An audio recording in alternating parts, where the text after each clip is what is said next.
You think Tomlin would even work in Dallas? Yeah, I think so. I mean, I covered that team. I was on that beat.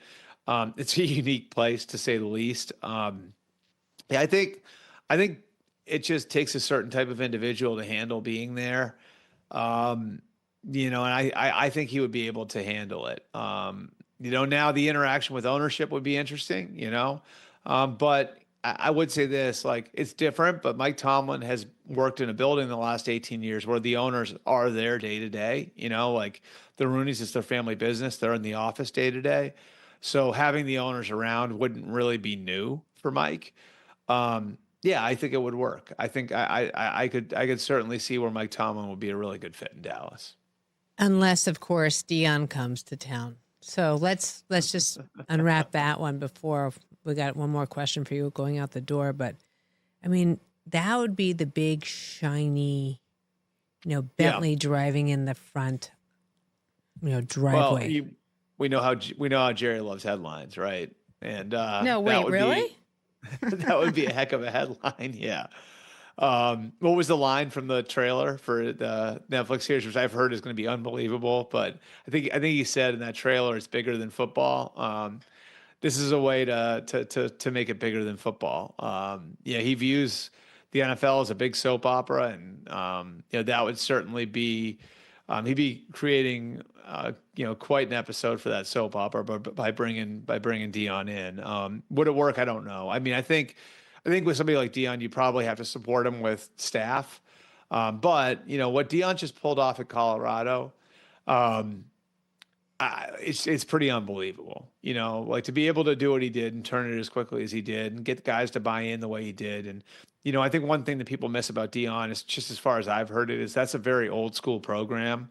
It's a demanding program. And I think like part of the magic of Dan Campbell, because we used his name earlier, is that as much as he loves his guys, he asks a ton of them, and there's a ton of parcells in him.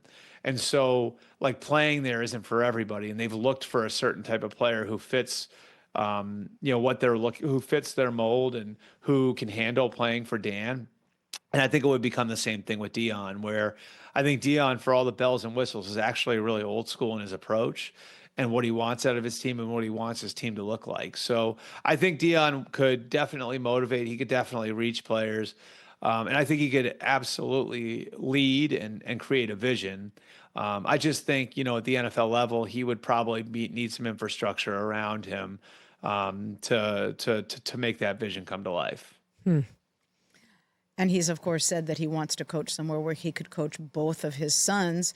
But the Cowboys have a quarterback under contract, so that's a different. I've heard people say that. That is so ridiculous. Like, look where they're drafting. Okay, if Shador goes in the top 5, you would be giving up so much capital to go up there and get him. Yep. Number 1, right?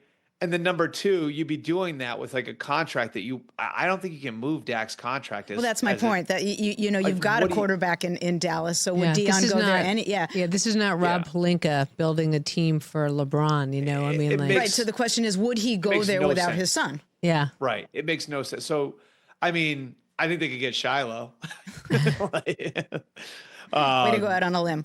Yeah, I think they could. I think they could land Shiloh, but like the idea of getting Shador, like it wouldn't make any football sense. Correct. To move up and go and get him and give up the kind of capital it would take to go get them, then take on like the cap damage that it would take to move Dak off the roster, which would completely negate the advantage that you have having a quarterback on a rookie contract. It makes sense on zero levels. Well, and that was my question.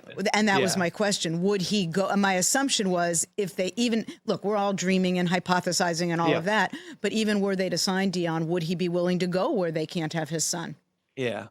And I think that's a fair question. I think obviously, like, anybody who has kids knows like how meaningful it is to be around them in any sort of forum and work with them and be able to teach them and hand something down to them. So I wouldn't in any way like poke fun at Deion's relationship with his kids. Obviously, it's awesome. You know what I mean? Like what he's been able to do the last 4 years in 2 different places while creating all of like these unbelievable opportunities for a lot of other kids. But like the NFL is a different cat. And I think he knows that. Check out new episodes of What the Football with Suzy Shuster and Amy Trask every Tuesday. Watch us on the Rich Eisen Show YouTube page or follow and listen wherever you get your podcasts.